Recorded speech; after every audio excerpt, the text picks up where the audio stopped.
By the way, yes, that is actually how I sneeze. What's up, my fellow frilly folk? It is I, the Bard in Bows, and today we have something a little different. So, last year was a nightmare, and the past couple of weeks of this year have been also a nightmare. And I saw this this meme floating around. 2020 is what happens when you mix Cards Against Humanity with your tarot cards. Now, I am a professional tarot reader, meaning I get paid. I have done everything from large-scale haunts to private parties to consultations, all that fun stuff. So I'm going to do a few readings for 2021. We're going to add a little extra spice to see what this year is really going to be about. So, fun fact about tarot cards, there is no exact origin as to where they come from. We have seen cards similar as far back as medieval times. We've seen similar to tarot cards in ancient Egypt, things like that. They were thought to back then be a memory device because a lot of people couldn't read, especially in medieval Europe. So our first reading, let's see, we'll do a pretty standard 3-card spread. Okay, so we're clearly talking about relationships here. We have the Queen of Swords, the Lovers, and the Wheel of Life. So, forming a new relationship after you've been hurt, and forming a relationship that's good and healthy for you, something that's going to really lift you up, and something that's going to make you a better person and fulfill your life. And what is that relationship about? Being able to talk to elephants. 2021 is going to bring forward a better relationship with elephants. So there's a rule in tarot. You're never supposed to buy your first deck. When you are ready as a reader, as a learner, your deck is going to find you. This is not my first deck. My first deck actually came from a dead woman when I was about 22, 23 years old. I have an ex-boyfriend who I'm still good friends with, and for my birthday, he was cleaning out his grandmother's house, and he gave me, as a present, a 1922 Oracle deck. So I am a very skeptic person naturally, so I don't tend to believe things unless I experience them or see them myself. So I decided to, I'll do some readings, that'll be fun. And then I started being right. After that, I found some books in my community college library, and it just so happened that I was also auditioning for my very first large-scale haunt, Queen Mary's Dark Harbor. And I just kind of fell down the rabbit hole, and I have been a professional reader ever since. So, God. I was I think that was my 24th birthday? Whatever. 5-6 years. Okay, next reading. Okay, so it looks like we have kind of an inability to make decisions, which is totally understandable considering the past year.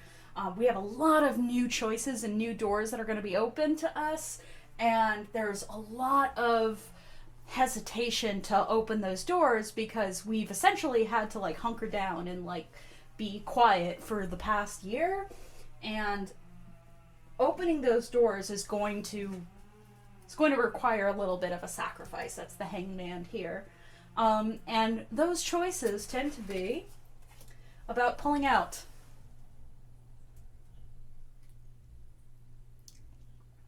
Condoms, kids. Condoms.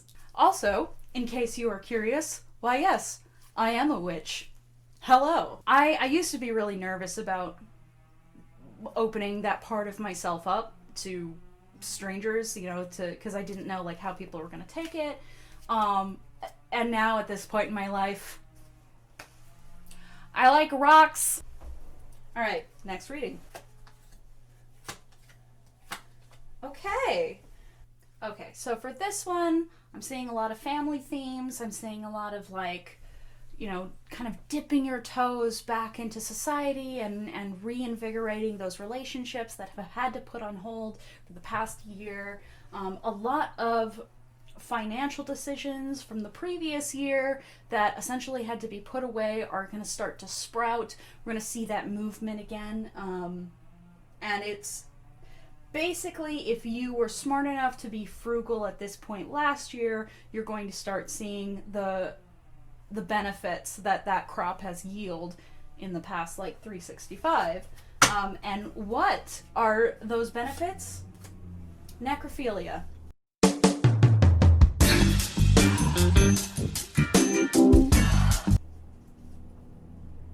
So sometimes I like to just give basic readings like what you're seeing me do now. Other times I like to have people ask me questions and I'll try to answer them to the best of my ability. So a lot of people tend to think that tarot is just strictly fortune telling or future telling. Not really. Tarot cards, at least the way I see them, is a little more... Has that been backwards this entire time? Tarot cards are a little more cheap magical therapy.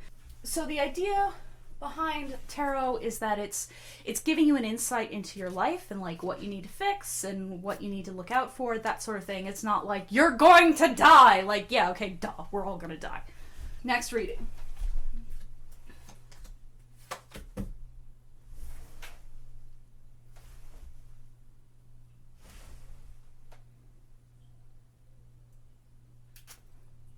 Sometimes they're stubborn. We're gonna reshuffle, I think. Sometimes my cards like to hammer home a point, and sometimes they don't feel like you're listening, so they're gonna repeat themselves, but that's not what we're here for. We're here because we're all stuck at home. Are you? Y'all saw me shuffle.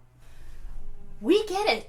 We're depressed. We miss our friends. We want to rekindle those relationships. We get it, cards. Shuffling. Again. They're very antsy. They've been stuck in a box for a year.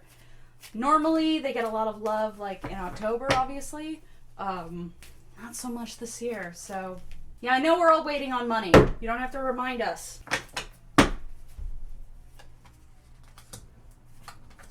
Yeah. Oh, shit. Okay. Oh, boy. Alright. So here's how I'm going to interpret this. We have the Sun, the Knight of Swords, and the Devil. A good life is coming, so long as you act with impunity and don't allow yourself to be bogged down with your inhibitions. Because that's really what's been killing us, is that we have been so focused on keeping our head down and doing what we need to. And in a way, it's not our fault, right? It's out of necessity. We need to keep the lights on. We need to pay our rent. We need to eat. But really what's going to get us to this better life is being able to take those risks that we have been so afraid to take up until now, because our survival has depended on it. But I think better days are coming, and the risks that we need to take... I'm done! Anyway, thank you so much for watching this very weird experiment. If you want to see more of this kind of stuff, please let me know in the comments. Oh, before I go, real quick, my books... the Unscripted series are available on JMS Books for ebook download, and my newest book, The Railwalkers, is going to be up for pre-sale this weekend. I am so incredibly excited. I've been working on this book for 4 years. Anyway, thank you so much, and I'll see you next time. Ciao!